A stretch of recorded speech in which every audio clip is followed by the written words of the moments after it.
ఏమే ఏమే బామా వాళ్ళు వాళ్ళు చూపులతో గాలమేసి లాగి లాగి ప్రేమలోకి దించువారు మీరు కాదా.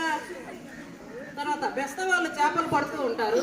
ఒక చేప కడుపులో వారికి ఒక ఉంగరం కనిపిస్తుంది. ఆ ఉంగరాన్ని రాజుగారికి చూపిద్దామని రాజధానికి పయనమవుతారు. ఉంగరాన్ని రాజుగారికి చూపారు. అప్పుడు గతమంతా దుష్యంతునికి గుర్తొస్తుంది.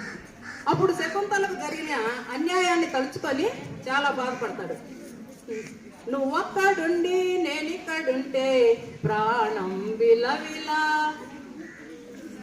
ఆకాశంలో పుష్పక విమానంలో పయనిస్తూ దుష్యంతుడు ఒక చిన్నారి బాలుడు పులితో సయ్యాటలాడటం చూచి క్రిందికి దిగి, కుమారా, నీ సాహసం చూడముచ్చటగా ఉన్నది.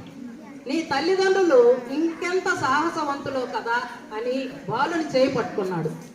బాలుడు చెయ్యి విదిలిస్తూ, అవును, నా తల్లిదండ్రులు సాహసవంతులైతే మీరు పిరికివారనే అర్థం. నా గురించి మీకు తెలియదు. కత్తితో కాదు, కంటి చూపుతోనే చంపేస్తా. నీ అవ్వ తగ్గేదేలే. ఆ బాలుని ముద్దులకు మాటలకు ముగ్ధుడైన దుష్యంతుడు ముద్దాడ వారి బాలుని దగ్గరకు తీసుకుంటారు. మునికన్యను శకుంతలను తీసుకొని రావడానికి లోపలికి వెళ్తారు. శకుంతల ప్రవేశిస్తుంది. శకుంతల దుష్యంతులు ఒకరినొకరు చూచుకొని దిగ్భ్రాంతి చెందుతారు.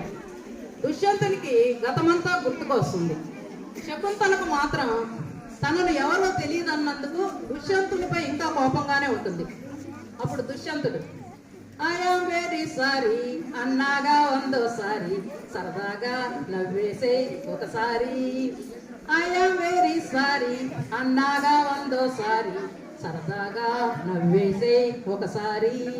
శకుంతల దుష్యంతులు భరతుని దగ్గరికి తీసుకోవడంతో కథ ముగుస్తుంది. కథ కంచికి మనం ఇంటికి.